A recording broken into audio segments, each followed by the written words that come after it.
We are raised to believe that saying yes is polite. We think yes brings opportunities, and that being the person who always says yes makes us good, helpful, and valuable. But here is the uncomfortable truth. Every time you say yes to something minor, you are accidentally saying no to something that actually matters. You say yes to that extra meeting, which means saying no to finishing your actual work. You say yes to the happy hour you dread, which means saying no to the gym. We feel like we have to do it all. But when you try to do everything, you don't actually move forward. You just make about a millimeter of progress in a million different directions. You end up exhausted, but with nothing to show for it. This is what Greg McKeown calls the undisciplined pursuit of more. Today, we are going to fix that. We are going to learn the discipline of the essentialist, the art of doing less, but better. The first thing we have to accept is that you cannot have it all. It is a mathematical impossibility. Yet we live in this fantasy where we think we can cram just one more thing into our schedule without consequences. In the business world, this is called a straddled strategy, and it usually leads to disaster. Think about Continental Airlines back in the day. They looked at their competitor, Southwest, who is making a fortune by being a budget airline. Southwest said no to everything. No meals, no assigned seats, no first class. Continental got jealous. They decided they wanted the low prices of Southwest, but they also wanted to keep their full service, their meals, and their first class. They tried to say yes to both strategies. The result? They lost millions of dollars. They confused their customers and broke their own system. Southwest won because they were willing to make a trade-off. They understood that to be great at one thing, you have to be willing to be bad at something else. You are the CEO of your own life. If you don't make trade-offs deliberately, life will make them for you. You will end up with a straddled strategy. Mediocre at everything, great at nothing. So how do you decide what to cut? Most of us use the wrong criteria. We ask, is this a good opportunity? But good isn't good enough. There are too many good options in the world. If you say yes to every good thing, you will drown. You need a stricter filter.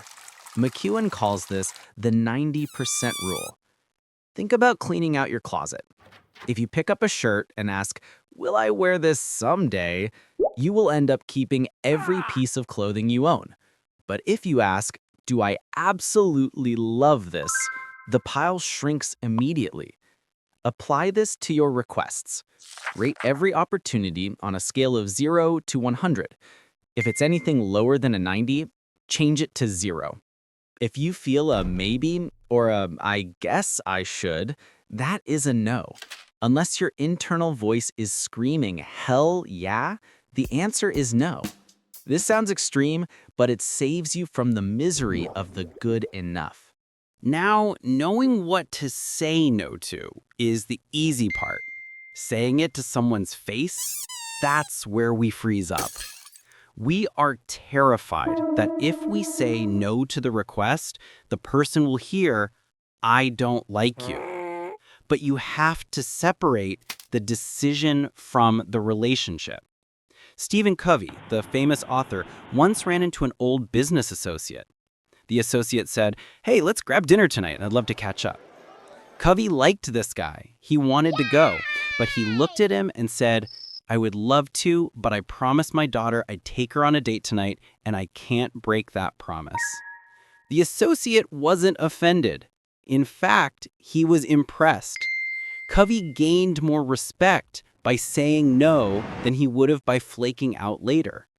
You can use a soft no. You can say, I can't commit to this right now, but I'm cheering you on. You can use the awkward pause. Count to 3 before you answer so you don't reflexively say yes.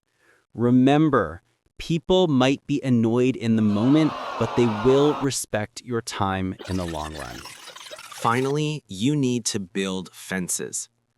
We usually hate rules. We think rules limit our freedom, but the essentialist knows that rules actually create freedom.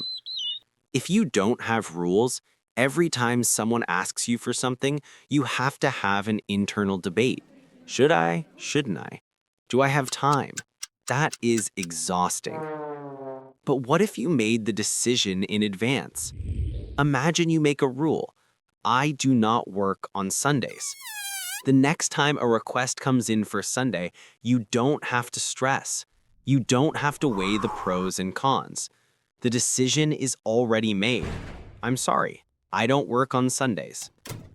This forces other people to solve their own problems. It prevents you from becoming the dumping ground for everyone else's anxiety.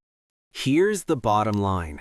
There are two ways to live. You can be the non-essentialist, reacting to every email, every favor, and every crisis, letting other people dictate your day.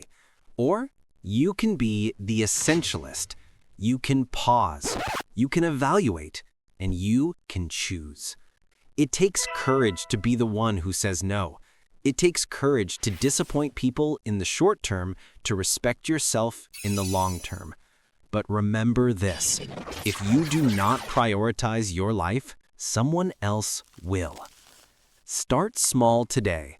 Find one thing this week that is a 70 out of 100, something that is just okay, and delete it from your calendar. See how free you feel. If this video helped you find a little clarity, hit that like button so we can help more people take back their time. Thanks for watching,